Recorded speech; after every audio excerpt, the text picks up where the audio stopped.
வேளாண்மை செய்வோம், ஆடு மாடு மேய்க்க போட்டு வரோம். ஐயோ இவன் பேசிட்டு காலையில் 1/4 கிலோ கறிக்கு கால் கெடுக்க நிற்கிறேன். ஐயா 1/2 கிலோ கறி எலும்பு இல்லாமல் எப்படி அப்படியே கூட்டி வச்சு டக்குன்னு குத்தி பல்லெல்லாம் உடச்சி விட்டு, இந்த பல் இருக்கும்போது தான் நல்லா நச்சக்கு நச்சக்குன்னு கடிக்கிறேன். பல்லை கழட்டி விட்டா எப்படி திம்ப? பேச்சு என்ன பேச்சு? கறி. அப்புறம் ஒரு டீ போடும், பால் கொஞ்சம் தூக்கலாம். எங்கிட்ட தூக்கலா? பால் எங்கிருந்துடா பால் வரும்? எங்கிருந்து வரும்? இவங்களுக்கு சோறு எல்லாரும் திங்கணும், விவசாயம் செஞ்சிடக்கூடாது. பால் எல்லாரும் குடிக்கணும், மாடு வளர்த்துடக்கூடாது. கறி எல்லாரும் திங்கணும், ஆடு வளர்த்துடக்கூடாது. முட்டை நல்லா சாப்பிடணும், பொடி மாசம் ஆம்லெட் ஆபாயில் நல்லா முழுங்கணும், கோழி வளர்த்துடக்கூடாது. எல்லா வீட்டுக்கும் நல்ல மருமகள் வரணும், பொம்பளை பிள்ளை பெற்றப்படாது. இது ஒரு பொழப்பு, இது ஒரு நாடு, இது ஒரு கேடு கெட்ட கூட்டம். கற்காலத்துக்கு கூப்பிடுறான் சீமாம்பான், அவனை கட்டி வச்சுட்டு தண்ணியும் சோறும் கொடுக்காம போயிடுறான். அவன் பேசவெல்லாம் எழுதி வச்சுக்கிட்டு கட்டி வச்சிடணும், கை வாயை மட்டும் திறந்துடணும். ஏன்னா கத்தனம்ல, ஐயா தவிக்குதியா தண்ணியா, ஐயா பசிக்குதியா சோறையான்னு கத்திக்கிட்டு. இப்போ சொல்லு எது கற்காலம்? தயவு செய்தியா நீங்கள் சொல்கிறதா ஐயா பொற்காலம் திறந்து விடுங்க ஏம்பா. என்ன அவனுக்கு வானூர்தியில் பறக்கிறான், வளர்ச்சி டெவலப்பு, ஓகே டெவலப்பு.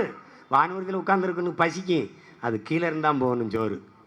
ஐயா கண்ணா ஆடிக்கார் வைத்திருக்கிறாரு, எவ்வளவு வைத்தறிச்சல் அவருக்கு. ஐயா கண்ணா ஆடிக்கார் வைத்திருக்கிறார், அதனால் என்ன என்ன உங்களுக்கு பிரச்சனை? கோடி கோடியாக ஊழல் லஞ்சத்தில் பணத்தை பதுக்கி வைத்திருக்கிற இவர்கள் எல்லாம் ஆடிக்கார் வைத்திருக்கலாம். ஒரு விவசாயி ஆடிக்கார் வைத்திருக்க கூடாதா?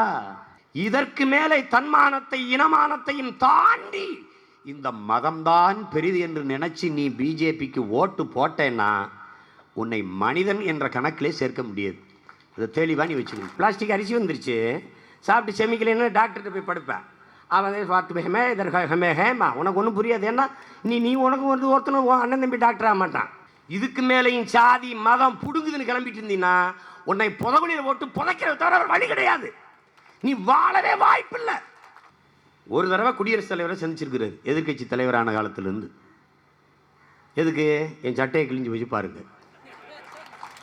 ஒன்று, இந்த கச்சேரியில் பக்கவாத்தியங்கள் இருந்திருக்கு, பார்த்துருப்பீங்க. ஆகச்சிறந்த பக்கவாத்தியம் ஒன்று இருக்குது, ஐயா துரைமுருகன் ஒன்று ஒருத்தர், அவருக்கு பேர். ஜெயலலிதா அம்மையார் உடம்பு முடியாமல் இருக்கும்போது எல்லாருக்கும் போய் நேர்த்தி கடன்னு மொட்டையடிச்சு விட்டு இருந்தாங்க. நான் கேட்டேன், மக்களை மொட்டையடிச்சு விட்றானே, கூட்டிகிட்டு போன எம்எல்ஏ அமைச்சரானதை மொட்டையடிக்கிறானா பார்த்தியான்ட்டு திட்டுறான்ட்டு மறுபடியும் அவங்களும் மொட்டையை போட்டுட்டு வந்தாங்க. ஏதோ நம்மளால் முடிஞ்சது. ஆர்கே நகரில் ஓட்டுக்கு ஒரு 500 ரூபாயோட முடிச்சுட்டு போயிருப்பாங்க. நம்ம சும்மா இல்லாமல் கொடுக்காதே நோட்டை கெடுக்காதே நாட்டை அப்படின்னு நான் பார்த்தேன். ஐயோ எதையோ கவுத்து விட்டு போயிடாமல் இருக்குன்னு 500 கூட ஒரு 3500 சேர்ந்து 4000 ஆயிடுச்சு. அது ஒருத்தர், அம்மாவுக்கு பிறகு சின்னம்மா தானங்க வாரிசாக வரணும் அப்படின்னு ஒரு தம்பி எழுதியிருக்கணும். ஏய் அப்படின்னா அண்ணாவுக்கு பிறகு அண்ணாதுரைக்கு பின்னாடி தம்பி துறை நீதானே வந்திருக்கணும், இடையிலேயே கருணாநிதி வந்தார். ஒரு நாளைக்கு ஒருவன் வாழ்வில் என்றாவது ஒருவன் ஒரு மருத்துவரை சந்திக்கிறான், என்றாவது ஒரு நாள் பொறியாளரை சந்திக்கிறான், என்றாவது ஒரு நாள் வழக்கறிஞரை சந்திக்கிறான். ஆனால் ஒரு நாளைக்கு ஒவ்வொரு குடிமகனும் 3 வேளை விவசாயியை சந்திக்கிறான். பெற்ற கடனை தள்ளுபடி செய்ய கோரியும், வரலாறு காணாத ஒரு வறட்சியை தமிழர் நிலம் சந்தித்து கொண்டிருக்கிறது. வாழவே முடியாது என்கிற சூழலில் உழவர் குடிமக்கள்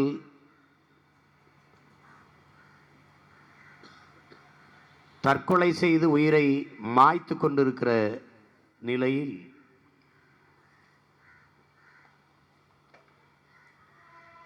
ஏற்பட்ட இழப்புக்கு ஈடு தர வேண்டும் என்ற கோரிக்கையை முன்வைத்தும் 30 நாட்களுக்கு மேலாக பல்வேறு வடிவங்களில் போராடி கொண்டு வருகிறார்கள்.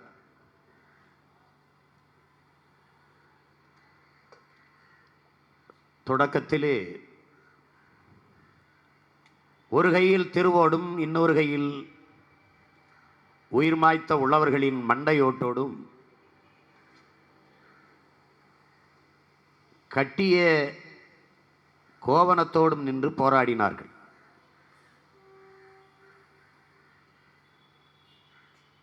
அரசு தங்களுடைய நிலையை பார்த்து போராட்டத்தை கவனித்து இந்த கோரிக்கைகளை நிறைவேற்றி கொடுக்கும் என்ற நம்பிக்கையோடு அதை கண்டுகொள்ளாத நிலையில் மறுபடி பாம்புக்கறி எலிக்கரியை கடித்து போராட்டம், அதையும் கண்டுகொள்ளாத நிலையில் தரையிலே படுத்து உருண்டு போராட்டம்,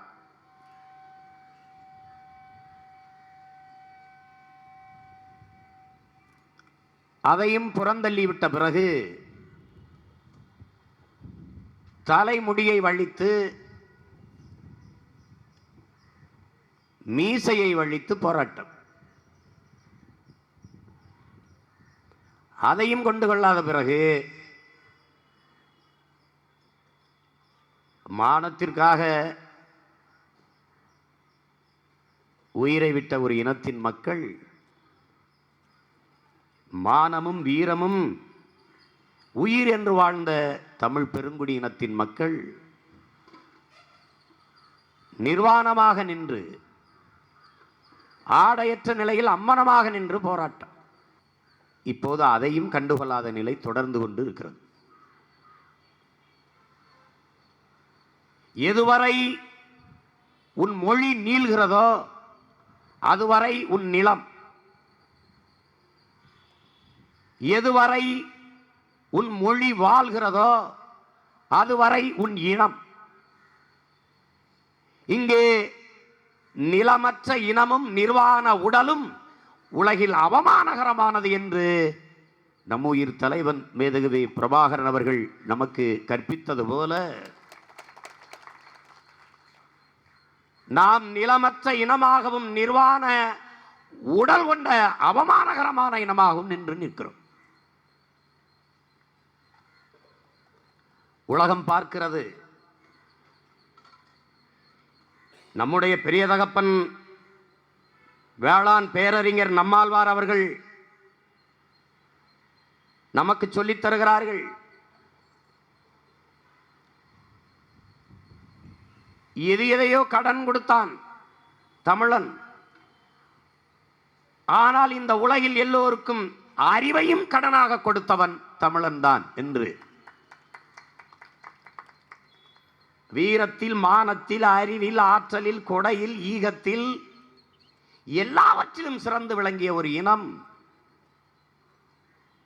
அமெரிக்காவின் யுனெஸ்கோ நிறுவனம் சொல்லுகிறது, உலகத்தில் அறிவில் சிறந்தவர்களாக யூதர்கள் இருந்தார்கள், இப்போது அவர்களையும் முந்திக் கொண்டு தமிழர்கள் செல்கிறார்கள் என்று.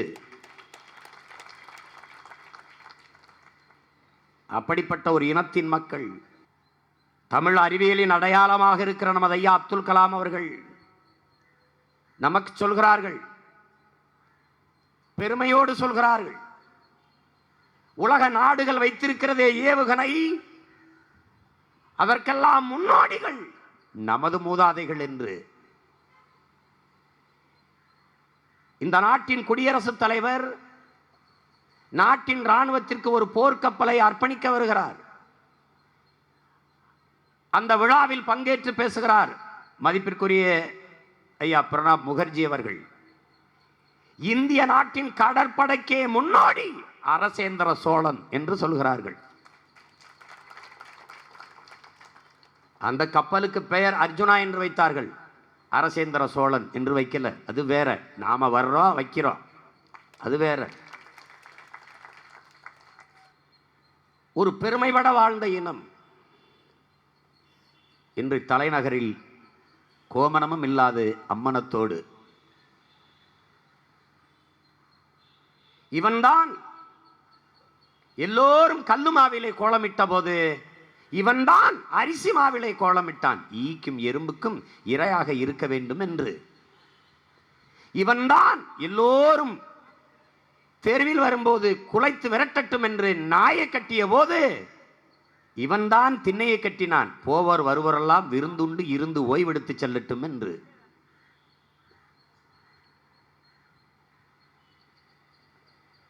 அப்படி நாகரீகமும் பண்பாடும் செழித்து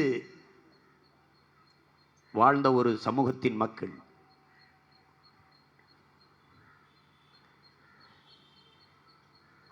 தமிழர்கள்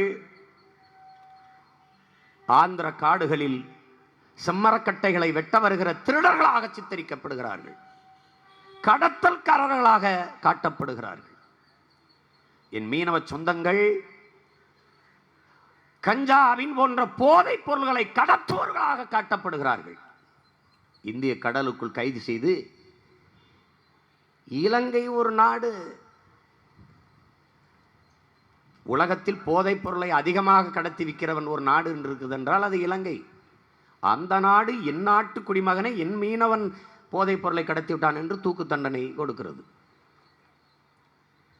என்ன காட்ட முயற்சி செய்கிறார்கள்? தமிழர்கள் நாகரிகமற்றவர்கள், பண்பாடற்றவர்கள், களவாணிகள், திருடர்கள், கடத்தல்காரர்கள் என்று காட்ட முயற்சிக்கிறார்கள்.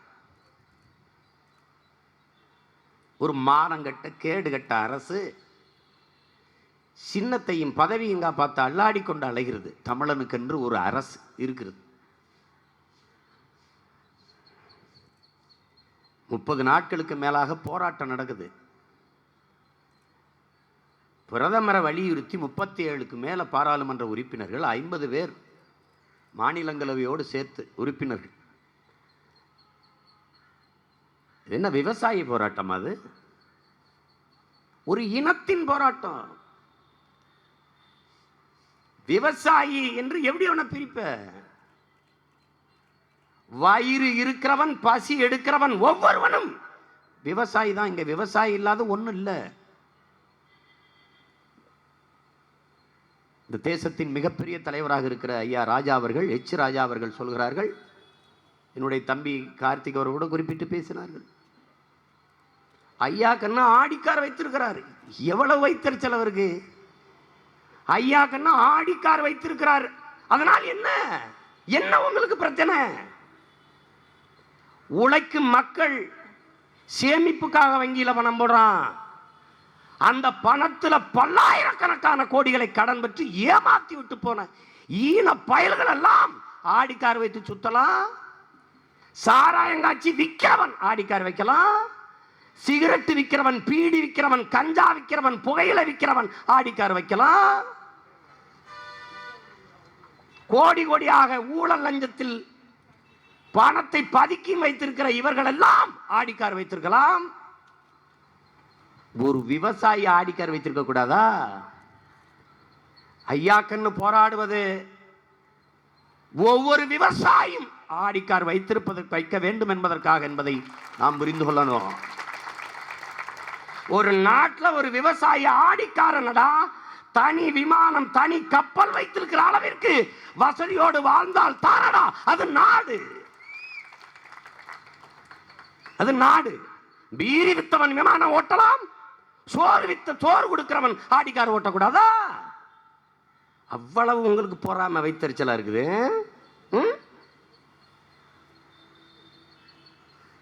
எப்படி இருக்கு பாருங்க, எவ்வளவு இழிவா ஆடிக்கார் வச்சிருக்காரு. வச்சிருக்க கூடாதா?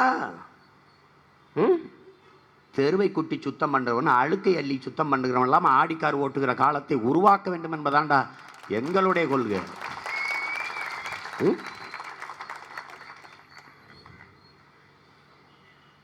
இது சமூகத்தின் பிழை. குப்பையை போடுகிறவனை உயர்வாக மதிப்பது, குப்பையை எடுத்து சுத்தம் செய்கிறவனை இழிவாக மதிப்பது, இந்த காலம் ஒழியணும். இந்த நிலை மாறணும். இது கண்டுகொள்ள மாட்டார். எதுக்கு இப்ப இந்த போராட்டம் நடத்துறது? உணர்த்துறதுக்கு.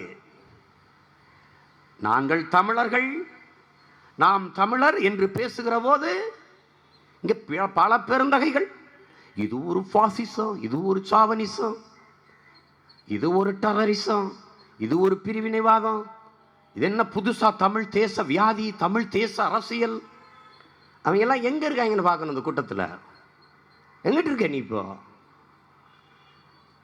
ஏய், என் விவசாயி தலைநகரில் வந்து இங்கிருந்து கத்துனா கூட உனக்கு கேட்காதுன்னு தலைநகரில் வந்து கத்துறான். என்னால் வாழ முடியல, தற்கொலை செய்து சாவதை தவிர வேற வழி இல்லை, எனக்கு ஏற்பட்ட இழப்பை ஈடுகட்டு என்று கேட்கிறான். பண மதிப்பிழப்பு, டிமானிட்டைசேஷன். இந்த பண மதிப்பிழப்பில் சுங்கச்சாவடியில் வசூலிக்கிறவர்களுக்கு, சுங்கச்சாவடி அந்த இதை ஒப்பந்தம் எடுத்திருக்கிற முதலாளிகளுக்கு 1500 கோடி இழப்பு. ஒரு வாரம் நீங்கள் வசூலிக்காத, ஏன்னா பணம் செல்லாதுன்னு ஆயிடுச்சு, உங்களோட பணம் இல்லை அப்படின்னு அரசு சொன்னதுனால அவன் வசூலிக்கலை, திறந்து விட்டுட்டான். அதில் 1500 கோடி இழப்பு. மத்திய அரசு சொல்லுது, அந்த முதலாளிகளுக்கு ஏற்பட்ட இழப்பை அரசு ஈடுகட்டும். இது யாரோட காசு? அரசு காசு கொடுக்குது. அரசுக்கு அது தனியாக அச்சடிச்சுக்கிறதா? அரசுக்குன்னு தனியாக நோட் அடிச்சு வச்சுக்கிறீங்களா? எங்க காசு தான். எங்க காசு எடுத்து முதலாளிகளின் இழப்பை ஈடுகட்டுகிற அரசு. அதை நாங்களே கொடுத்துட்டு மக்கள்கிட்டே வாங்கிக்கன்னு சொல்லியிருக்கலாமே. இது என்ன மக்களுக்கான சலுகை? இது மக்களுக்கான என்ன சேவை? ஒரு வாரத்தில் வசூலிக்காததில் முதலாளிகளுக்கு 1500 கோடி இழப்பு. ஆனால் பல ஆண்டுகளாக வசூலிப்பதில் எவ்வளவு லாபம்? அதை காட்டு, அதை காட்டு பார்ப்போம். அவனுக்கு லாபத்தில் இழப்பு, எனக்கு வாழ்வே இழப்பு. அதை புரிஞ்சுக்கணும். ஆனால் என் உழவர் குடிகள் இந்த தொழிலில் இழப்பு ஏற்பட்டு விட்டது, பயிர் வாடிவிட்டது. அதற்கு காரணம் என்ன? இந்த காவிரி மேலாண்மை வாரியம் அமைக்கல, காவிரியில் முறையாக எங்களுக்கு நதிநீர் பங்கீடு பெற்றுத்தரல. அதுக்கு பொறுப்பு யார்? காவிரியில் நீ தண்ணியை கொடுத்திருந்தீனா என் பயிர் வாடி இருக்காது, அவன் உயிர் வாடி இருக்காது, செத்துருக்க மாட்டான். ஏன் நீ தண்ணி தரல? நீ தண்ணியை கொடுத்தினா என் விவசாயி நிலத்தை விட்டு வெளியேற மாட்டான். 3 போகம் விளைஞ்சது வேணாம், 2 போகம் விளையும் வேணாம், 1 போகமாவது விளைய வச்சு வாழ்ந்து கொண்டிருப்பான். நிலத்தை விட்டு வெளியேற மாட்டான். அவன் நிலத்தை விட்டு வெளியேறலைன்னா உனக்கு மீத்தேனும் ஹைட்ரோ கார்பன் எடுக்க நிலம் கிடைக்காது. இதை தவிர வேற காரணம் என்ன இருக்கு? நீ ஹைட்ரோ கார்பன் எடுக்கிறதுல காட்டுகிற முனைப்பு, காட்டுகிற தீவிரம், காட்டுகிற பேரார்வம் இந்த காவிரி மேலாண்மை அமைக்கல. ஏன் காட்டல? ஏன் காட்டல?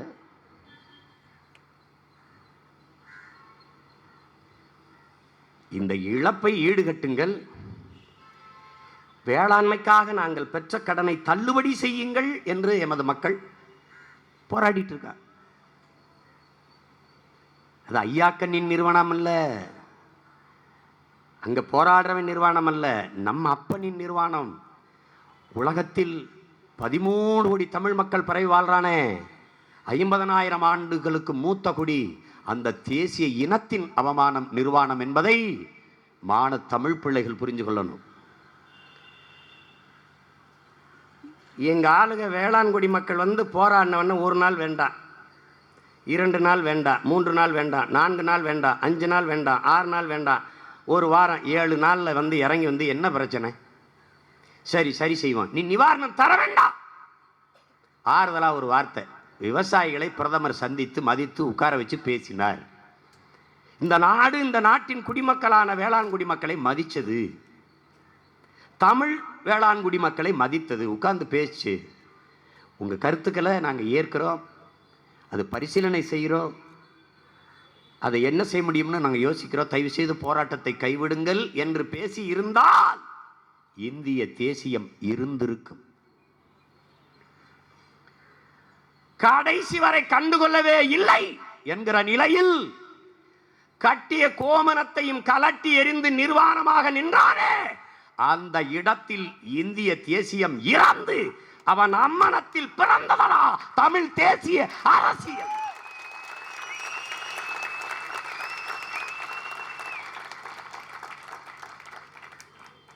இதுக்கு மேலே வந்து இவங்க வந்து பிரிவினவாதிகள், என்னைய பிரிக்கிறதே நீ தானடா. இவ்வளவு அவமானத்தை எந்த இனம் தாங்கும்? எந்த இனம் தாங்கும்? பீகாரியன் போராடி இருந்தா, குஜராத்தியன் போராடி இருந்தா, மராட்டியன் போராடி இருந்தா, ராஜஸ்தானியன் போராடி இருந்தா, வங்காளி போராடி இருந்தா விட்டுருவியா? இல்ல உத்தரப்பிரதேசக்காரன் வந்து நின்று போராடி இருந்தா விட்டுருவீங்களா நீங்க?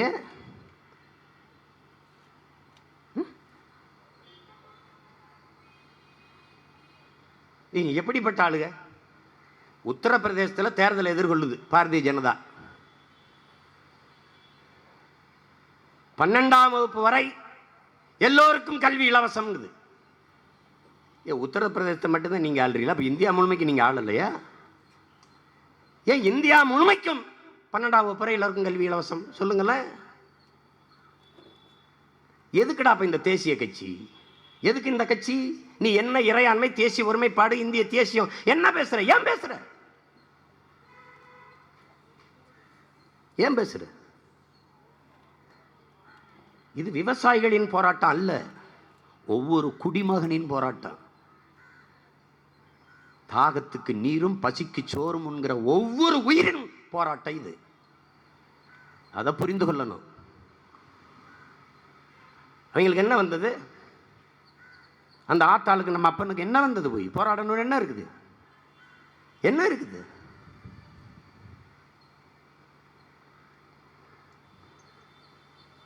ஒரு அரசு இருக்குது தமிழர்களுக்கு என்று, ஒரு அரசு, தமிழ்நாடு அரசு.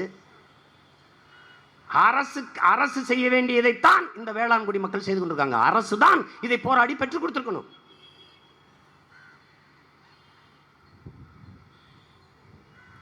அவர் வர்றாரு, ஆதித்யநாத் யோகி வர்றாரு.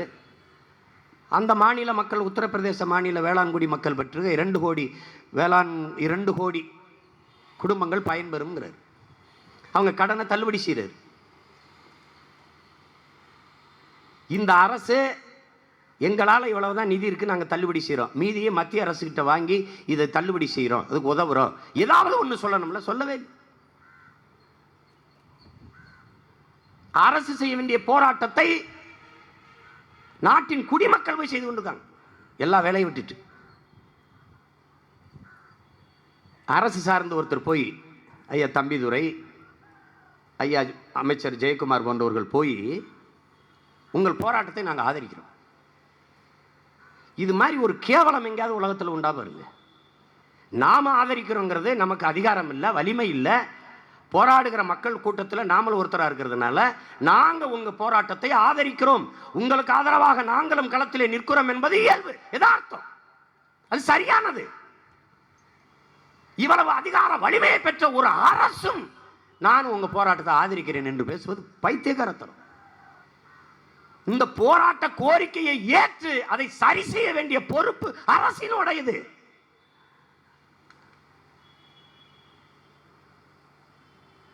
அதை கவனத்தில் எடுக்கணும்.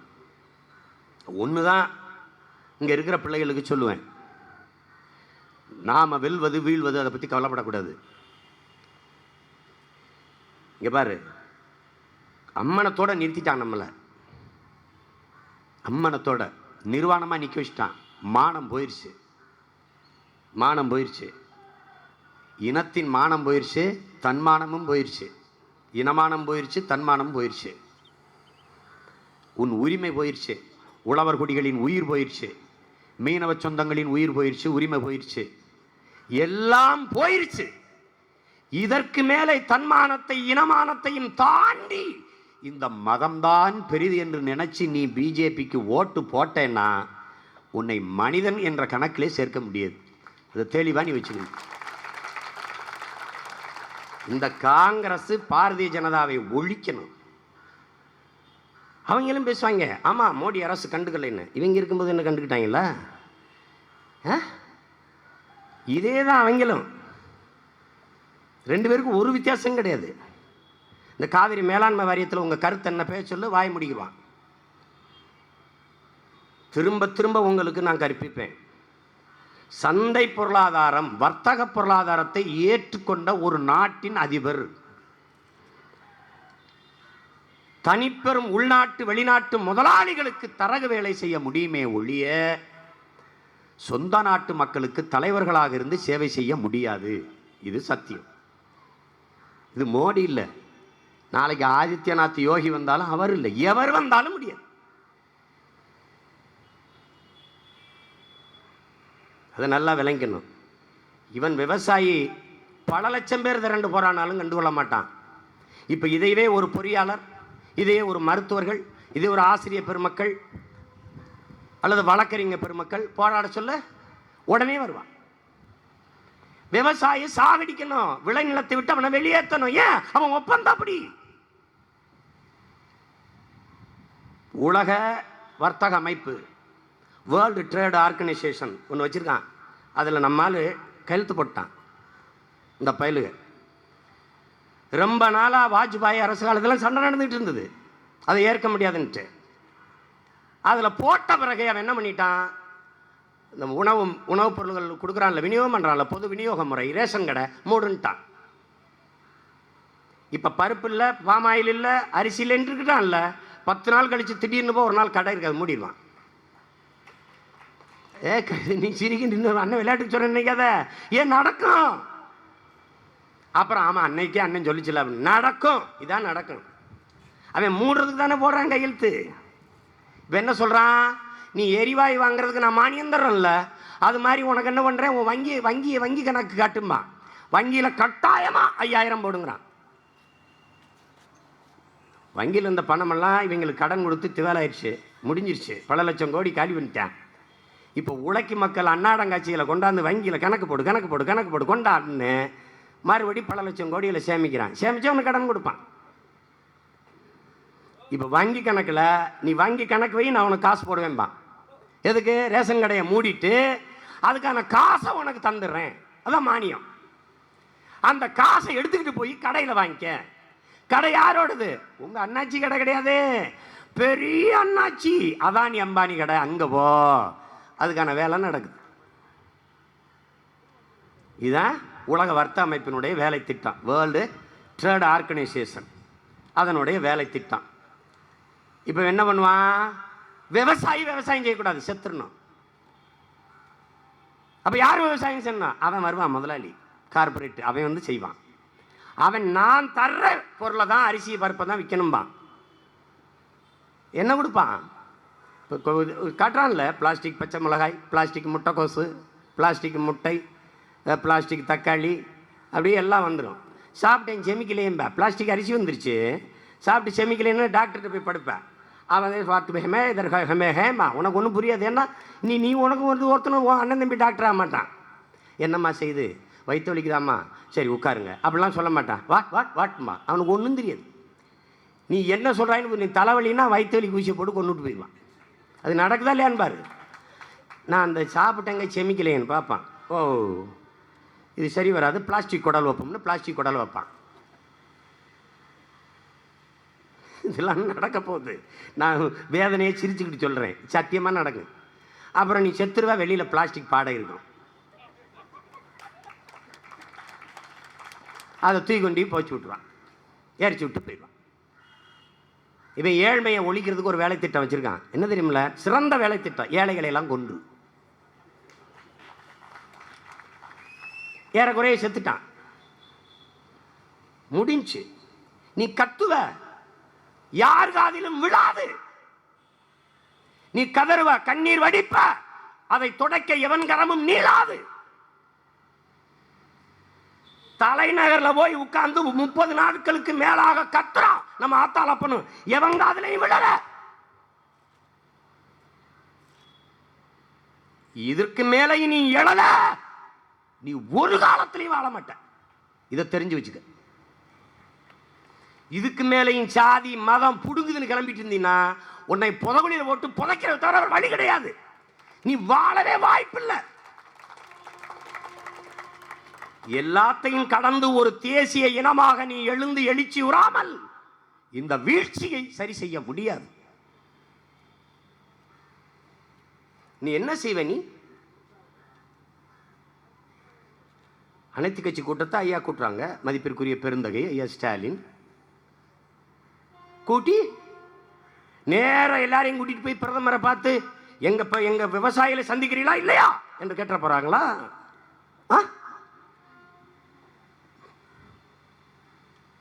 ஒரு தடவை குடியரசுத் தலைவரை சந்திச்சிருக்கிறார், எதிர்கட்சி தலைவரான காலத்திலிருந்து.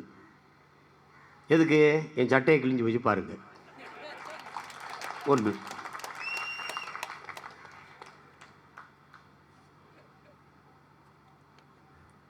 இந்த கச்சேரியில் பக்கவாத்தியங்கள் இருந்திருக்கு, பார்த்துருப்பீங்க. ஆகச்சிறந்த பக்கவாத்தியம் ஒன்று இருக்குது, ஐயா துரைமுருகன் ஒன்று ஒருத்தர், அவருக்கு பேர். என்னவோ ஒரு கொடுமை. எல்லாம் பெரிய மனிதர்களாக இருக்கிறதுனால கடந்து மரியாதையாக மதித்து கடந்து போக வேண்டியது. போய் ஆளுநரை பார்க்குறாரு. என்ன பிரச்சனைன்னா, ஆட்சியை கலைச்சி விடுங்க.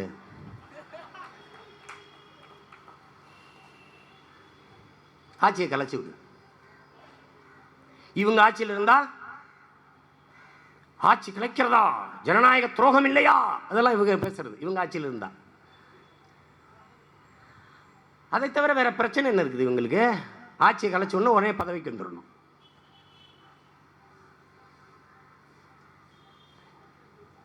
ஒரு சவால், ஒரு பேரறிவிப்பு, ஒரு போட்டி. நீங்க உண்மையிலேயே நல்ல தாய்க்கும் தகப்பனுக்கும் பிறந்திருந்தா ஓட்டுக்கு காசு கொடுக்காம வந்து நில்லுங்கடா களத்தில் பார்ப்போம். நீ வென்று காட்டிடா பார்ப்போம், வென்று காட்டு பார்ப்போம். நாங்கள் வெறுங்கையோடு தான் நிற்கிறோம், சின்ன பசங்க. நீ எதுக்குடா குனிஞ்சு வெட்டாத வேலை எடுத்த? எதுக்கு எடுத்த? தோல்வி பயந்தானே, தோற்று போயிட்டேங்கிற, தோற்று போயிடுவோங்கிற பயந்தானே. அப்புறம் எதுக்கு நீ எதுக்கு தேர்தலில் போட்டி? என்ன ஜனநாயகம் பேசி, என்ன கட்சி, எது கட்சி? எங்களை யாரும் வீழ்த்த முடியாதுன்னு அவ்வளோ பணம் வச்சிருக்கான், அவ்வளோ பணம் வச்சிருக்கான். அயோக்கிய பிள்ளை. பல உறுதிகளை சொல்வது, பல சத்தியங்களை செய்வது, எல்லாம் ஒரு சத்தியம். வாக்குக்கு காசு கொடுக்க மாட்டோம், காசு கொடுத்து வாக்கை வாங்க மாட்டோம். ஒரு சத்தியம் பண்ணு பார்ப்போம்.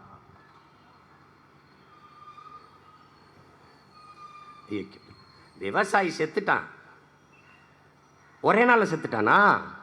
50 வருஷமா அவனுக்கு விஷம் வச்சிருக்கான் அவன், மாறி மாறி வைங்க. அவ்வளவு ஏரி குளங்களையும் கண்மாய்களையும் தூத்து கட்டடங்கள் கட்டி வித்து தின்னது. மலைகளையெல்லாம் கல்குவாரிங்கிற பேரில் வெட்டி வெட்டி வித்து தின்னது. காடுகளையெல்லாம் காசாக்கி தின்னது.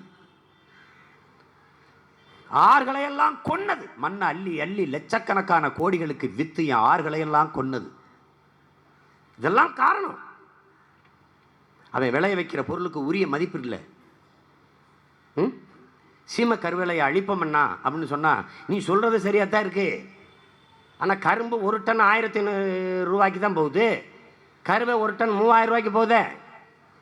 கரும்பு அதை நட்டு விடணும், அதுக்கு பாத்தி கட்டணும், அதுக்கு மண் அணைச்சி விடணும், அப்புறம் தோகை கிழிக்கணும், அதுக்கு உரத்தை போடணும், அதுக்கு தண்ணியை பாய்ச்சணும், எவனாவது வந்து பொடிச்சிட்டு போயிடுவான், ஆடு மாடு மேஞ்சிடக்கூடாதுன்னு பாதுகாக்கணும். இவ்வளோ வேலை இருக்கப்பா. சீம கருவேலை அந்த திசைக்கே போக வேண்டியதில்லை. இது இவ்வளவு பார்த்து இது ஒரு வருஷம் 96 மாதத்துக்கு மேலே உழைச்சி இதை வெட்டி ஒரு டன் 1500. இது ஒன்றுமே இல்லை, ஒரு டன் 3000. எதை விளைய வைக்கங்கிறான்?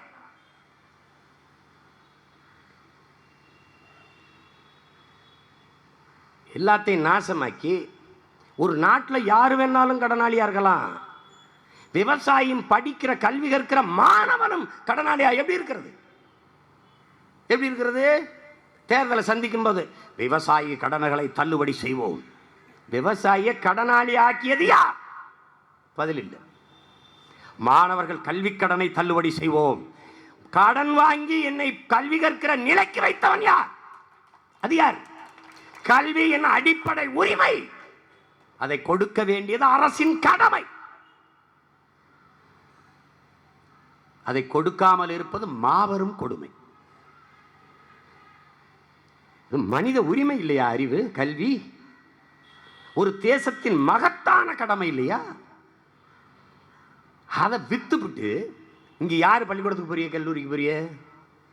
ஆனா படிக்கிறவன் விட்டு மீதி எல்லாருமே கல்விக்கான வரி கட்டுற. நீ பள்ளிக்கூடம் போல, இப்ப நீ கல்லூரிக்கு போல, ஆனா கல்விக்கு வரி கட்டுற. நீ இப்ப மருத்துவமனையில் போய் படுக்கல, ஆனாலும் நீ மருத்துவத்துக்கு வரி கட்டியிருக்க, உன்கிட்ட எடுத்திருக்கான். ஒவ்வொரு குடிமகனும் கல்விக்கும் மருத்துவத்துக்கும் குடிநீருக்கும் மின்சாரத்துக்கும் வரி கட்டிவிட்ட பிறகு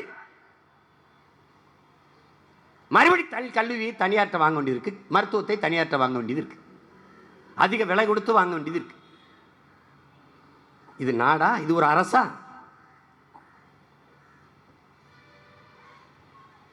கொடுமை இது.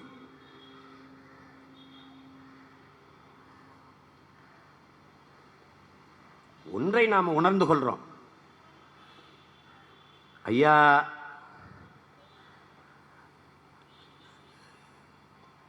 தருண் விஜய் அவர்கள் சொல்றாங்க, திருக்குறள் ஆக சிறந்ததுன்றாங்க. அதை அவங்க சொல்ற மாதிரி ஒரு கருப்பன் எழுதுனதாங்கிறத கவனத்தில் வச்சுட்டு சொல்லணும். கருப்பர்களோடு இணைந்து வாழ்றாங்களாம். அவ்வளவு கஷ்டமா இருந்தா ஒன்று நீங்க வெளியேறுங்க, இல்லை நாங்கள் வெளியேறிக்கிறோம். என் தம்பி மருத்துவர் சிவகுமார் கூட குறிப்பிட்டாருங்க, கருப்பு எங்கள் தெய்வத்தின் நிறம், வெள்ளை பிசாசுகளின் நிறம், பேயின் நிறம் வெள்ளை. அது குறித்து தம்பி திருமாவேளன் கூட ஒரு காணொலியில் வெளியிட்டிருக்கிறார். தமிழர்கள், தமிழ் தேசிய மக்கள் வழிபட்ட தெய்வங்களின் நிறமே கருப்பு தான். எந்த கோயிலுக்குள்ள போய் சிலைய வேணாம் பாரு, கருப்பாக தான் இருக்கும். எங்க சொல்ல மாடேன், சோனையா, நீ காளி, ஐயனாரு, எதை வேணாலும் போய் பாரு. இல்லை பழனிக்கு வா, எங்கள் பாட்டன் முருகனை வேணாலும் வந்து பாரு, சிவனை கூட பாரு. எங்கள் தெய்வத்தின் சாயல்கள்லே நாங்கள் இருக்கிறனால நாங்களும் கருப்பாக இருப்போம். ஆனால் பிசாசு எப்பவும் வெள்ளையாக இருக்கும். நீ சின்ன படத்தில் பாரு, வெள்ளை அப்படியே வருந்தும் போக மாதிரி. பிசாசு பிடிச்சிருச்சுன்னு போய் இதை விரட்டுன்னு கும்பிடாம பாரு, கருப்பாக கல்லா உட்காந்துருக்கும். அது சாமி. இவங்களை வந்து இங்கே பிழைக்க விட்டோம்ல, அதில் வாய் கொழுப்பு ஏறிடுச்சு. பருப்பு நெய்யாக கொடுத்து சாப்பிட விட்டோம்ல, அதில் கொழுப்பு ஏறிடுச்சு. இல்லைன்னா எப்படி இருக்கு? சாப்பிட்டுவிட்டு ஐயாக்கு நான் ஆடிக்கார் ஓட்டுறேங்கிறது. எப்படி கண்ணை உறுத்துவார், இவனெல்லாம் ஆடிக்கார் ஓட்டுறேன். ஐயோ கெப்பாயிலுங்களா, உங்களுக்கு ஓட்டை போட்டு ரோட்டில் நிற்கிறோம்லடா, இதுக்கு இதையும் பேசுவீங்க, இதுக்கு மேலேயும் பேசுவீங்க. நான் தான் உன்னை சொன்னனே, நீ கேட்கல. எப்படி இந்த 500 ரூபா 1000 ரூபா தாலு செல்லாதுன்ட்டு உன்னைய வங்கி வாசலில் ரோட்டில் பிச்சைக்கார மாதிரி நிறுத்தினானோ, அதுபோல் ஒரு நாள் சோத்துக்கு திருவட்டோட தெருவில் நிற்க வைப்பான்னு நான் சொன்னேன். நீ கேட்கல. நான் கூட ஒரு 5-6 ஆண்டு ஆகும்னு நினச்சேன். 6 மாதத்தில் நடந்துச்சு.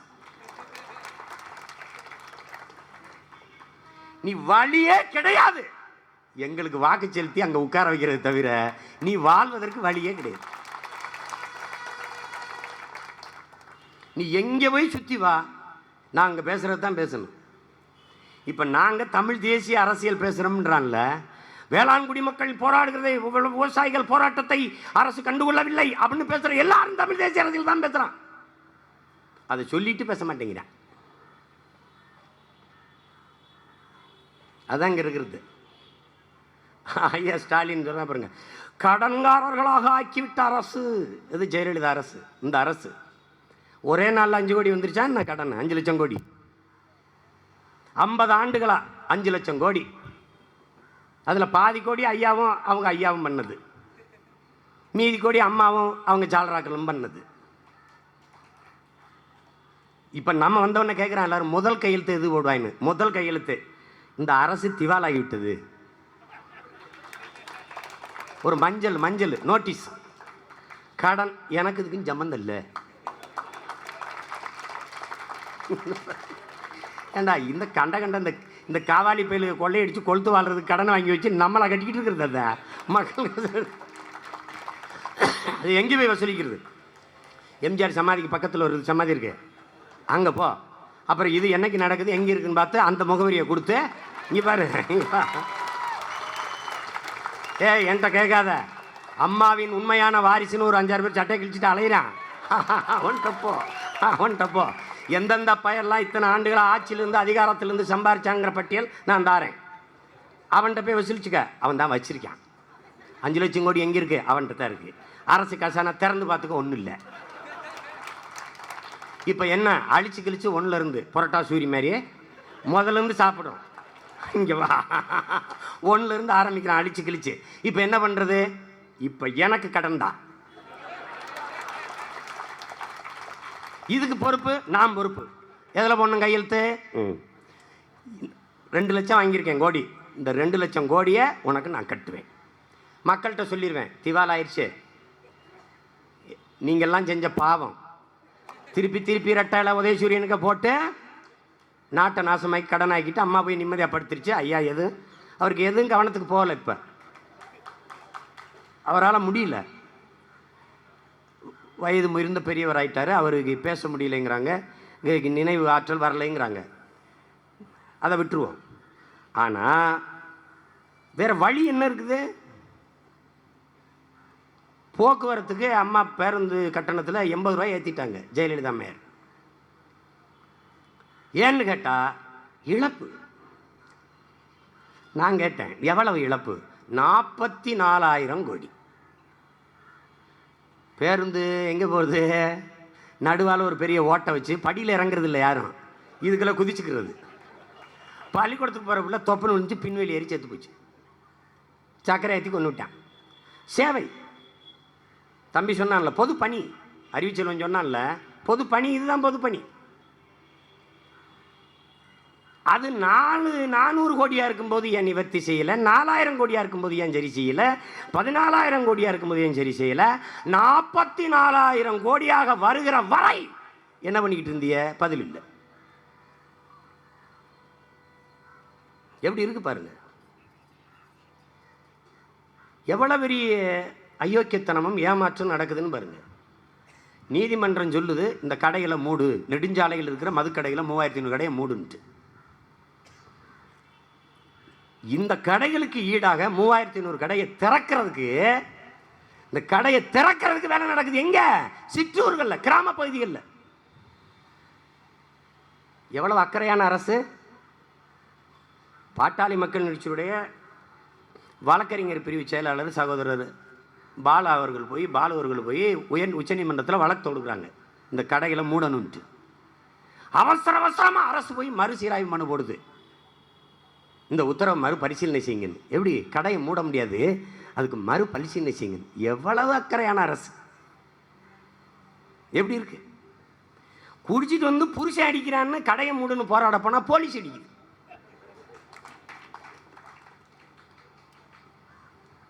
நான் தான் சொல்கிறேன்ல, நீ அடிபட்டே சாவ, பசி பட்டினி வந்து சாவ. வழி ஒரே வழி, ரெட்டை மெழுகுவர்த்திக்கு ஓட்டு போடுறது தான், வேறு வழியே கிடையாது. சூரியனுக்கு பல நாள் போட்ட வாழ்க்கை இருட்டாயிருச்சு. அவங்க வீட்டில் எரியுது, உங்கள் வீட்டில் இருட்டாயிடுச்சு.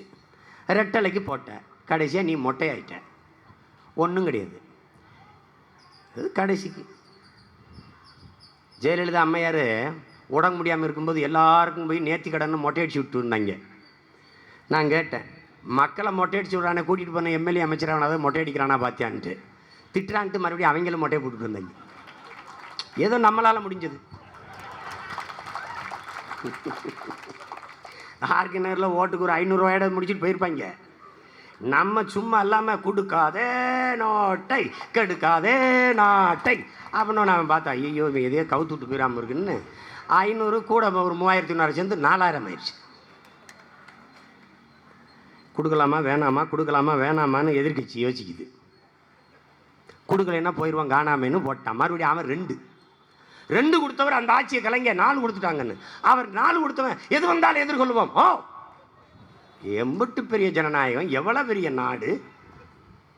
கேடு கட்ட ஒரு கூட்டம்.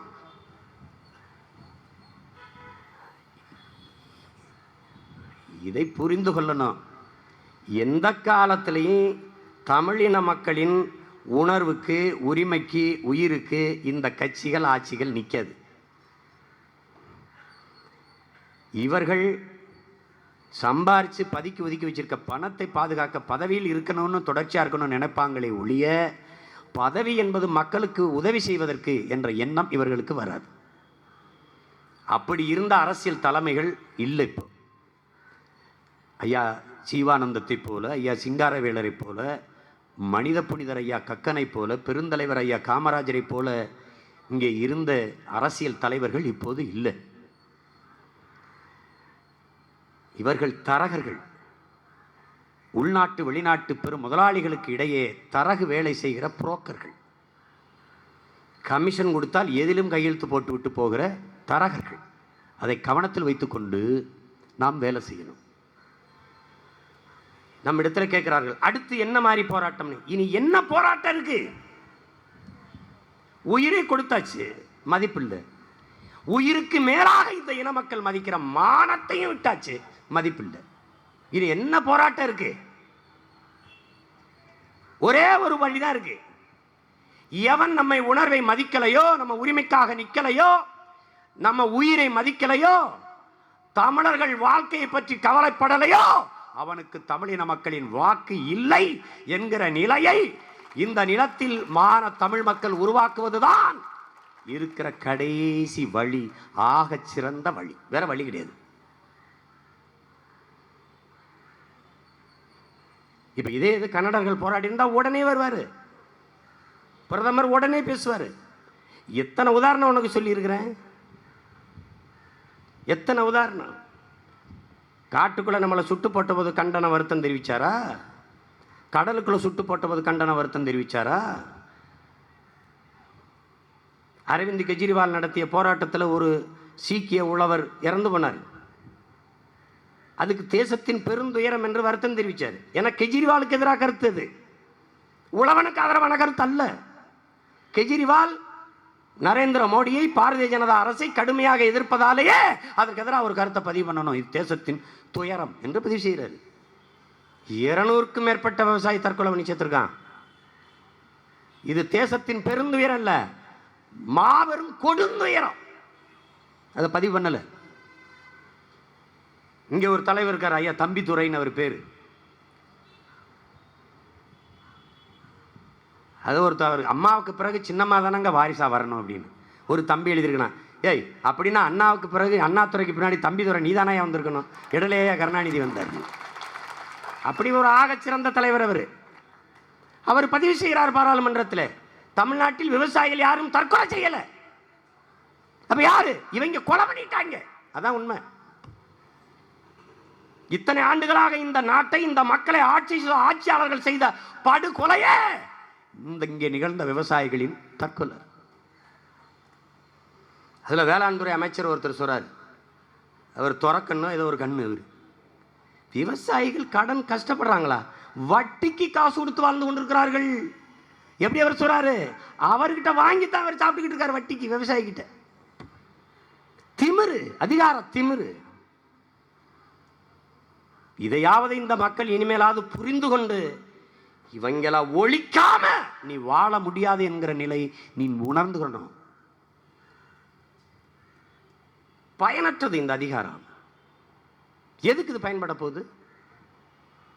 எதுக்கு? ஒரு போராட்டம் ஏதாவது ஒரு நாள் 2 நாள்ல உன்னை கவனிச்சிருக்கானா? அணுவுல 2 வருஷம் ஏதாவது காதில் விழுந்துச்சா இவனுக்கு? அது மீத்தேன் போராட்டம் எத்தனை காலம்? ஹைட்ரோ கார்பன் அவ்வளவு எழுச்சியா போராடுறோம்ல. அதுக்கு கையெழுத்து போடும்போது, ஒப்பந்தத்தில் கையெழுத்து போடும்போது அமைச்சர் சொல்றாரு, என்ன சொல்றாரு? மக்களின் கருத்தை கேட்டுட்டு அதுக்கப்புறம் முடிவு செய்யும். கருத்தை சொல்லிட்டமே.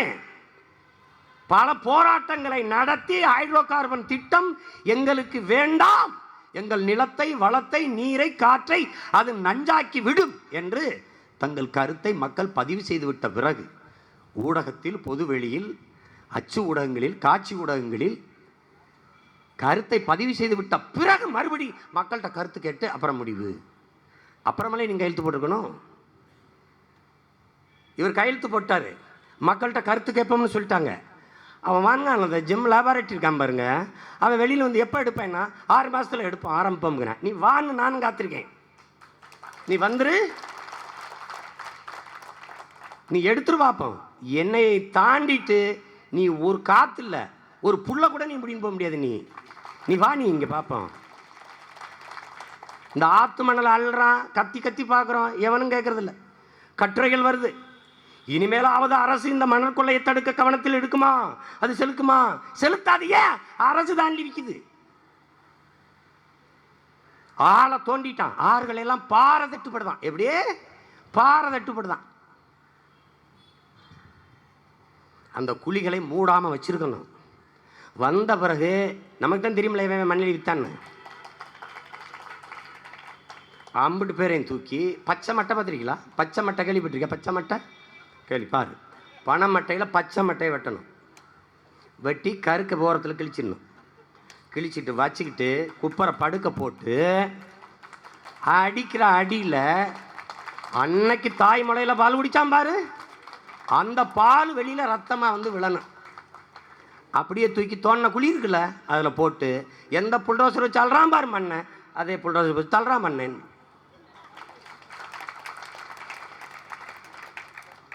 இவங்களை மாறி ஒரு கொலகார கூட்டம் இந்த உலகத்தில் கிடையாது.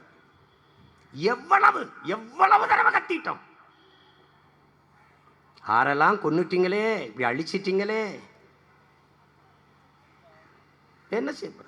முதலமைச்சர் தண்ணீருக்காக, தண்ணீர் பற்றாக்குறையை நிவர்த்தி செய்வதற்கு 100 கோடி ஒதுக்கியிருக்க. 100 கோடி 100 கோடி ஒதுக்கியிருக்காருல்ல, அந்த 100 கோடி கொடுத்து கடையில் ஒரு தண்ணி இங்கேருந்து வரும். 100 கோடிக்கு பணம் அப்படியே உருகி தண்ணியாக ஓடிடுமா? அதை குடிச்சிருவீங்களா? எப்படி இருக்கு பாருங்க.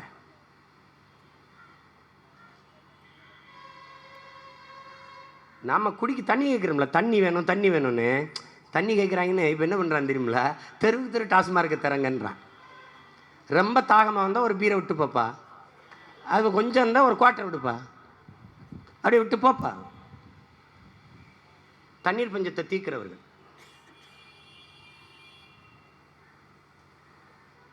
கொடுமை நடந்து கொண்டிருக்கு. எல்லாம் சொல்லிட்டான் நம்ம முன்னோர்கள். அதுலேயும் குறிப்பாக எங்கள் அப்பா நம்மாழ்வார் வந்து இனி சொல்வதற்கு ஒன்றுமில்லை என்கிற அளவிற்கு நமக்கு சொல்லி தந்துட்டார். இதுக்கு மேலேயும் இந்த இனப்பிள்ளைகள் படித்து தெளிந்து விழித்து கொள்ளலைன்னா வாழ்வது கடினம். நுட்பமாக புரிஞ்சுக்க.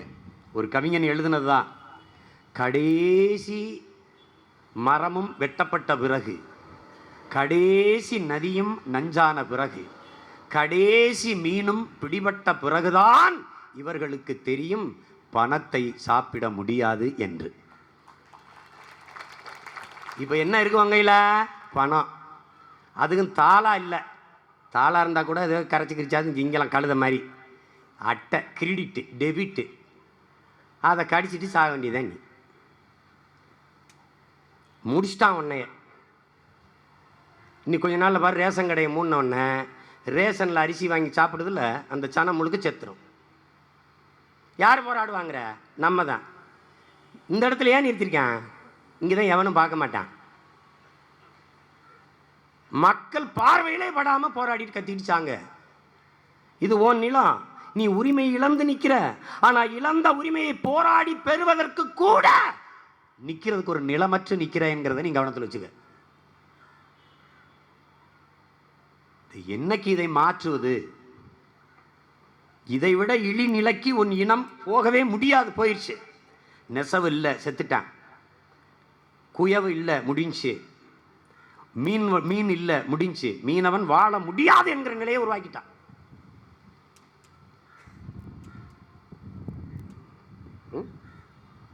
ஆர்கனைசரில் வாக்கு போகும்போது பார்த்தில, சில தம்பியெல்லாம், அண்ணே நீ தானே நம்ம சாதியை காப்பாற்றணும். என்ன சாதின்னு கேட்டேன். மீனவ சாதினா.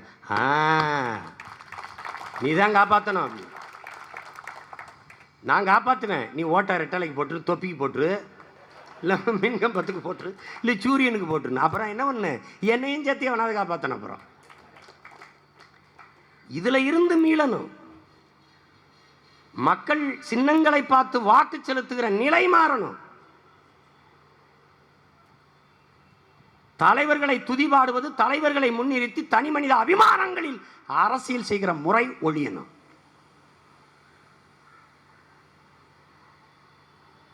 இப்ப என்ன ஐயா கண்ணு, நம்ம கட்சி நான் போராடுறோம், நம்ம கட்சி நான் போராடுறோம். நம்ம பிரச்சனை, நம்ம பிரச்சனையை தன்னலமற்று இந்த நாட்டு மக்களுக்கான பிரச்சனையை வேளாண்குடி மக்கள் போய் போராடுறாங்க. இதான் இங்கே போராடுற ஒரு 20 பேருடைய பிரச்சனை இல்லை, இந்த இனத்தின் பிரச்சனை என்ற புரிதல் ஒவ்வொருத்தருக்கும் வரணும்.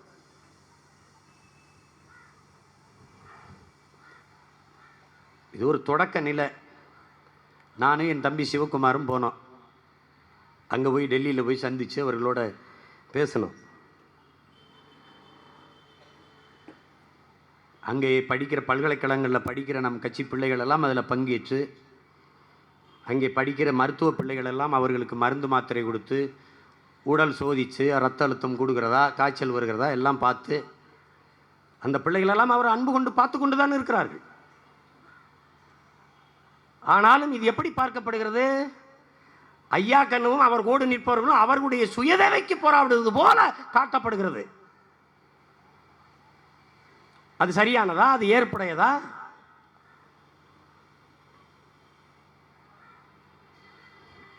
அதை புரிந்து கொள்ளணும். சில செய்திகளை என் அன்பிற்குரிய பிள்ளைகள், என் அருமை உடன் பிறந்தவர்கள், பேரன்பிற்கினே என் பெற்றோர்கள் தெரிந்து கொள்ளணும். ஒரு நாட்டில் ஒரு விவசாயி செழிப்பாக வாழ்கிறான், வளர்கிறான் என்றால் அந்த நாடு வாழ்கிறது, வளர்கிறது என்று அர்த்தம். ஒரு நாட்டில் விவசாயி வாழவே முடியாது என்கிற நிலை ஏற்பட்டு சாகிறான் என்றால் அந்த நாடு நாடு இல்லை, சுடுகாடு என்று அர்த்தம். இதை விளங்கிக் கொள்ளணும். விவசாயி சாகிறான் என்பது இன்றைக்கு ஏடுகளிலும் தொலைக்காட்சி ஊடகங்களிலும் செய்தி. நாளை அவர்களைப் போலவே நாம் உணவின்றி சாக போகிறோம் என்பதற்கான பேரறிவிப்பு என்பதை புரிந்து கொள்ளணும். ஒரு நாட்டில் ஒரே ஒரு விவசாயி, ஒரே ஒரு வேளாண் குடிமகன் ஏழ்மை நிலையில் இருந்தால் அந்த நாடே ஏழை நாடு என்றுதான் கணக்கிடப்படும் என்கிறார்கள். அப்படி பார்த்தால் இந்தியா என்கிற நாடு எவ்வளவு மோசமான ஏழ்மை நிலையில் நிற்கிற நாடு என்பதை நீங்கள் புரிஞ்சுக்கணும். உழுதுண்டு வாழ்வாரே வாழ்வார், மற்றவரெல்லாம் தொழுதுண்டு பின் செல்பவர் என்று தமிழ்மறை வள்ளுவப் பெருமகனார் நமக்கு தந்தரளி இருக்கிறார். உழவுக்கும் தொழிலுக்கும் வந்தனை செய்வோம், வீணை உண்டு கொளித்திருப்போரை நிந்தனை செய்வோம் என்று பெரும்பாட்டன் பாரதி பாடுறார். இங்கே வீணே உண்டு கொளுத்திருப்போன் தான் உழவு தொழில் செய்கிறவனை நிந்தனை செய்கிறான். இதை மாற்றணும். ஏர்முனைக்கு நேர் இங்கு எதுவுமே இல்லை என்று நமது முன்னவர்கள் சொல்லி வைத்திருக்கிறார்கள். எனவே உழவு என்பது தாழ்வு அல்ல, உழவு என்பது உயிர்களின் வாழ்வு என்கிற அந்த உயர்ந்த புரிதல் நம் ஒவ்வொருவருக்கும் வரணும். ஒரு நாட்டில் பீடி குடிக்காமல் ஒரு மனிதன் வாழ முடியும், சிகரெட் இல்லாமல் வாழ முடியும், குளிர்பானங்கள் குடிக்காமல் வாழ முடியும், அலைவீசி இல்லாமல் வாழ முடியும், மகிழ்வுந்து கார் இல்லாமல் வாழ முடியும், சாராயம் பிராண்டி விஸ்கி குடிக்காமல் வாழ முடியும். ஆனால் இவற்றையெல்லாம் தயாரிக்கிறவர்கள், உற்பத்தி செய்கிறவர்கள் எவ்வளவு பெரிய செல்வந்தர்களாக இருக்கிறார்கள் என்பதை நாம் கவனிக்கணும். ஆனால் அதில் எவரும் ஒருவர் உணவு உண்ணாமல் வாழ முடியாது. ஆனால் இவர்களுக்கு உணவை படைக்கிற உழவர் குடி வாழ முடியாது சாகிறது என்றால் எவ்வளவு பெரிய கொடுமை, துயரம் என்பதை நாம் விளங்கிக் கொள்ளணும். ஒரு நாளைக்கு ஒருவன் வாழ்வில் என்றாவது ஒருவன் ஒரு மருத்துவரை சந்திக்கிறான், என்றாவது ஒரு நாள் பொறியாளரை சந்திக்கிறான், என்றாவது ஒரு நாள் வழக்கறிஞரை சந்திக்கிறான். ஆனால் ஒரு நாளைக்கு ஒவ்வொரு குடிமகனும் 3 வேளை விவசாயியை சந்திக்கிறான். இதை நீங்கள் விளங்கிக் கொள்ளணும். அமெரிக்க அதிபர் ட்ரம்ப் என்றாலும் உலகத்தின் தலை சிறந்த வல்லாதிக்கத்தின் அதிபர் கையெழுத்திட்டு விட்டார் என்று கத்தரிக்காயும் வெண்டைக்காயும் வெள்ளரிக்காயும் சுரக்காயும் தானே விளைந்து வருவதில்லை. அது ஏழை உழவன் உழுது விதைச்சு விளைய வைக்க வேண்டிய தேவை இருக்கு. இவன் சொல்லும் போதே ஏழை எளிய விவசாய பெருங்குடி மக்களைங்கிறான். இது மாதிரி செல்வந்தர்களாக வாழ்கிற வேளாண் பெருங்குடி மக்களே என்று மாற்றுகிற காலத்தை நாம் விரைவில் உருவாக்கணும். இதுக்கு ஒரே தீர்வு தான் இருக்குது. வேளாண்மை தேசிய தொழில், இந்தியாவுக்கு இல்லை, தமிழ் தேசிய தொழில். வேளாண்மை என்பது எங்களுக்கு ஒரு தொழில் அல்ல, எங்கள் வாழ்வியல் பண்பாடு. ஆதி தொழில் எங்களுக்கு வேளாண்மை செய்தலும் ஆடு மாடு வளர்த்தலும் தான். இன்னைக்கு நேற்று செய்யலை. மனிதன் முதலாக செய்த தொழில் ஆடு மாடு வளர்த்தலும் வேளாண்மை செய்திருந்தான். திருப்பி எங்கே போகிறோம்? கற்காலத்துக்கு கூப்பிட்றான் சீமாம்பான். அவனை கட்டி வச்சுட்டு தண்ணியும் சோறும் கொடுக்காம போயிடுறோம். அவன் பேசுவெல்லாம் எழுதி வச்சுக்கிட்டு கட்டி வச்சிடணும். கை வாயை மட்டும் திறந்துடணும். ஏன்னா கத்தனம்ல, ஐயா தவிக்குதியா தண்ணியா, ஐயா பசிக்குதியா சோறையான்னு கத்திக்கிட்டு. இப்போ சொல்லு, எது கற்காலம்? தயவு செய்தியா நீங்கள் சொல்கிறதா ஐயா பொற்காலம், திறந்து விடுங்க ஏம்பா. என்ன அவனுக்கு வானூர்தியில் பறக்கிறான். வளர்ச்சி, டெவலப்பு, ஓகே டெவலப்பு. வானூர்தியில் உட்காந்துருக்குன்னு பசிக்கும், அது கீழே இருந்தால் போகணும் சோறு. அதை நல்லா விளங்கிக்கணும், நல்லா விளங்கிக்கணும் ராஜா. இது இல்லைன்னா வாழ்க்கை இல்லை, புரிஞ்சுக்க. வேளாண்மையை தேசிய தொழிலாக மாற்றுறோம், அரசாங்க பணியாக மாற்றுறோம். 60 வயசுக்கு மேலே இப்போ ஐயா கண்ணுக்கெலாம் நம்ம ஓய்வூதியம் கொடுத்துருப்போம். நம்ம அரசு வந்தோடனே என்ன செய்வான்? 60 வயசா ரிட்டையர்டு, ஓய்வூதியம். எல்லா தொழிலையும் ஓய்வூதியம் இருக்குது. எல்லாருக்கும் ஜோறு போடுற நம்ம அப்பனுக்கு ஆத்தாளுக்கும் ஓய்வூதியம் கொடுக்கக்கூடாதா? எப்படி கேள்வி பண்ணாம பாரு. இப்போ வேணா பேச சொல்லு. வேளாண்மை செய்வோம், ஆடு மாடு மேய்க்க போட்டு வரோம். ஐயோ இவன் பேசிட்டு காலையில் 1/4 கிலோ கறிக்கு கால் கடுக்க நிற்கிறான். ஐயா 1/2 கிலோ கறி எலும்பு இல்லாமல் எப்படி அப்படியே கூட்டி வச்சு டக்குன்னு குத்தி பல்லெல்லாம் உடச்சி விட்டு, இந்த பல்லு இருக்கும்போது தான் நல்லா நச்சக்குன்னு கடிக்கிறேன். பல்லை கழட்டி விட்டா எப்படி திம்ப? பேச்சு என்ன பேச்சு? கறி. அப்புறம் ஒரு டீ போடும், பால் கொஞ்சம் தூக்கலாம். எங்கிட்ட தூக்கலா? பால் எங்கேருந்துடா பால் வரும்? எங்கேருந்து வரும்? இவங்களுக்கு சோறு எல்லாரும் திங்கணும், விவசாயம் செஞ்சிடக்கூடாது. பால் எல்லாரும் குடிக்கணும், மாடு வளர்த்துடக்கூடாது. கறி எல்லாரும் திங்கணும், ஆடு வளர்த்துடக்கூடாது. முட்டை நல்லா சாப்பிடணும், பொடி மாசம் ஆம்லெட் ஆபாயில் நல்லா முழுங்கணும், கோழி வளர்த்துடக்கூடாது. எல்லா வீட்டுக்கும் நல்ல மருமகள் வரணும், பொம்பளை பிள்ளை பெற்றப்படாது. இது ஒரு பொழப்பு, இது ஒரு நாடு, இது ஒரு கேடு கெட்ட கூட்டம். இது ஒரு மானங்கட்ட கேடு கெட்ட கூட்டம். அது இதில் நம்மளும் பிறந்து பெரிய இம்சையர். இந்த விட்லாச்சேரியார் காலத்தில் நான் அவர் மாதிரி இந்த கூடு விட்டு கூடு போயிருந்தால் டக்குன்னு நான் ஒரு குருவி மைனா ஊர் மாதிரி போயிருப்பேன். எங்கேயாவது பறந்தால் போயிருக்கலாம். ஒரு சுதந்திரமாக 4 பறவை பறந்துட்டு போயிருக்கு, ரெக்கை அடித்து பறந்துட்டு போயிருக்கலாம். ஒன்று கொடுமை மாத்திரம் வந்தவண்ண நீர் வளத்தை பெருக்கிறோம். இப்போ திட்டம் நான் என் தம்பியில் வகுத்து கொண்டிருக்கிறான். எங்களோட 100 இளைஞர்கள் வேலை செய்கிறான். ஐடிஐயில் படிக்கிற பிள்ளை வேலை செய்கிறான், வேலை செய்கிற பிள்ளை படிக்கிறான். அவனுக்கு தெரிஞ்சிருச்சு. என்ன தெரிஞ்சிருச்சு? அண்ணன் சொல்கிறான் பாரு, தம்பி நீ சாஃப்ட்வேரில் வேலை பார்த்தாலும் சாப்பிட்டு போய் தான் வேலை பார்க்கணும் அப்படின்னு சொல்கிறான்ல. அது அவனுக்கு புரிஞ்சிருச்சு. எதையும் டவுன்லோட் பண்ணலாம், அரிசியும் தண்ணீரையும் டவுன்லோட் பண்ண முடியாதரா ராஜா. புரிஞ்சிருச்சு. என்ன செய்யறான்? நேராக வந்துடுறான். அண்ணே பேச்சு கேட்டேன், என்னப்பா தூங்க முடியலன்னு இங்கே வந்துட்டேன்.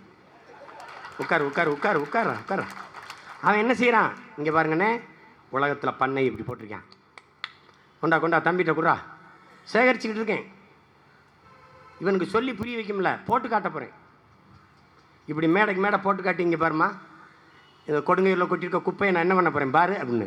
குப்பையை பூரா அள்ளி எப்படி ரோடு போடுறேன் பாருமா. இப்போ இந்த 100 ஏக்கர் என்ன பண்ணுறேன் பாருமா, குளமா வெட்டுறேன் பாருமா, குளமா வெட்டுறேன்.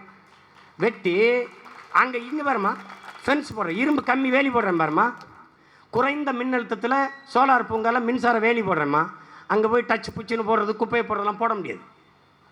குப்பையை யாராவது போட்டால் தூக்கி அவனை உள்ள போட்டு.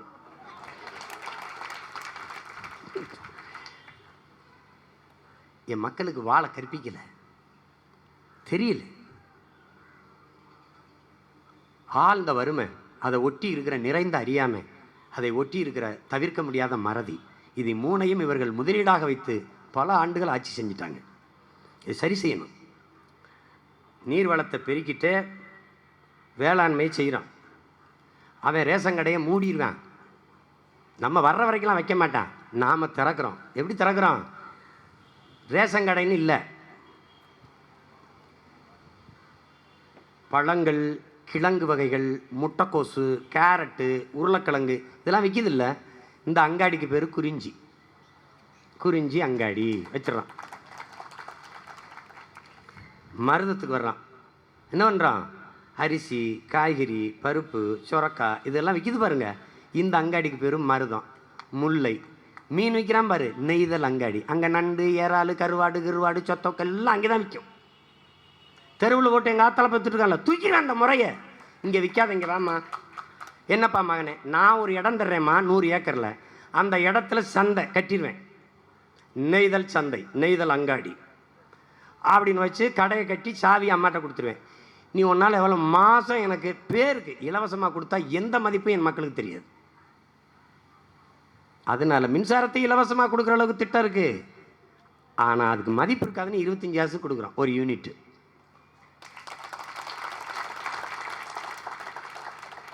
இப்போ என்ன செய்கிறான்?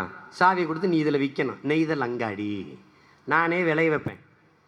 தக்காளி சென்னையில் 10 ரூபா, மதுரையில் 15 ரூபாயெல்லாம் இல்லை, தமிழ்நாடு முழுக்க 10 ரூபா தான் கிலோ, ஒரே விலை. நம்ம எப்படி தீர்மானிக்கிறோம்? வேளாண் பெருங்குடி மக்களில் ஒரு குழு அமைப்போம், அறிவார்ந்த பெருமக்கள் அமைச்சு என்ன வருது அப்படின்னு. கரும்பு ஒரு டன்னுக்கு 3500 ரூபா இருந்தால் நம்ம கட்டுப்படி ஆகும், அவ்வளோதானே? 3500 ரூபா அரசு கொள்முதல் செஞ்சுக்கிறோம். ஏன் அரசு கொள்முதல் செஞ்சுக்கிறது? சக்கரை ஆலை வச்சுருக்கு அரசு. 10,000 ஏக்கரு, 20,000 ஏக்கரு, 5,000 ஏக்கரு, 30,000 ஏக்கர்னு போட்டு என்ன செய்யுது? கரும்பு விளைய வைக்குது. கரும்பை விளைய வச்சு என்ன செய்யுது? 1/2 கிலோமீட்டரில் தொழிற்சாலை கட்டுது.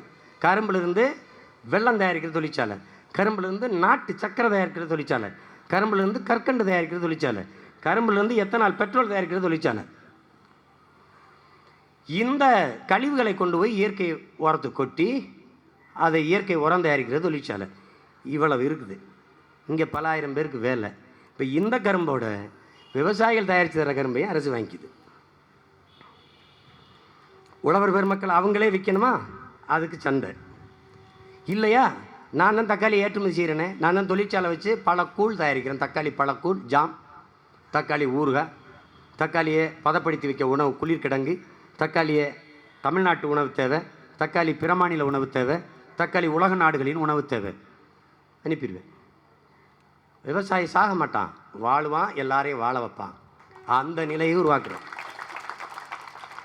ஐயா கண்ணா ஆடிக்காரில் வர்றாருன்னு ஒருத்தர் ஆடி ஆடி பேச்சுக்கிறார்ல, எல்லாரும் ஆடிக்காரில் போவான், இவன் ஆளாக பறந்து போவான். எங்கடா எங்களை கவனத்தில் வச்சுக்கிட்டு வேலை செய்யணும். எனவே என் அன்பிற்குரியவர்கள், என் அருமை சொந்தங்கள், என் தம்பி தங்கிகள், இதை புரிந்து கொண்டு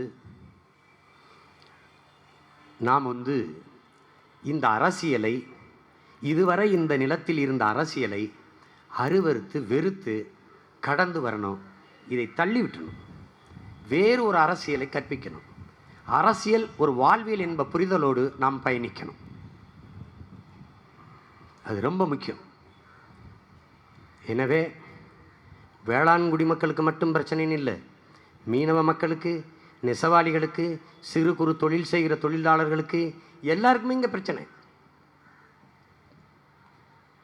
தொடர்வண்டித்துறையில் பணி செய்கிறவர்களுக்கு பணி இல்லை, பணி நிரந்தரம் இல்லை, எல்லாருக்கும் பிரச்சனை.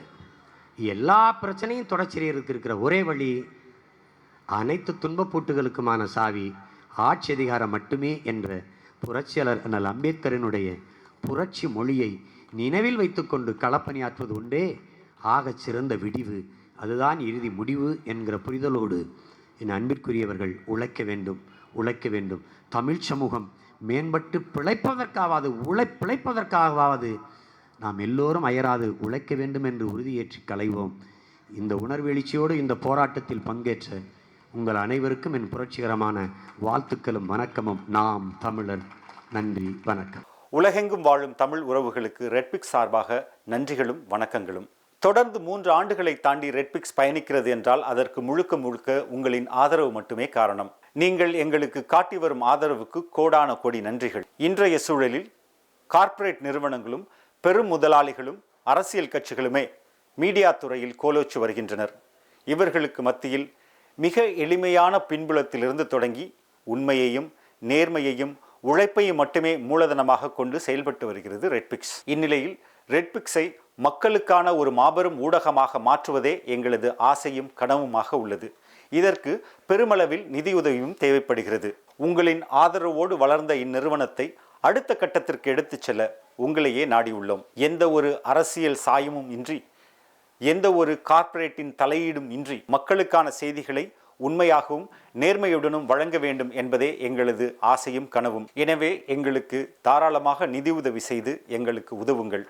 எங்களுக்கு நிதி உதவி செய்ய நீங்கள் முன்வந்தால் உங்கள் காசோலைகளை Redpix media private limited, number 21, first main road, CIT colony, Mylapore, Chennai 4 என்ற முகவரிக்கும், அல்லது நீங்கள் எங்கள் வங்கியில் நேரடியாக பணம் செலுத்த விரும்பினால் Dena bank, Alwarpet branch, account number 086311023903 என்ற அக்கவுண்ட் நம்பருக்கு அனுப்புங்கள்.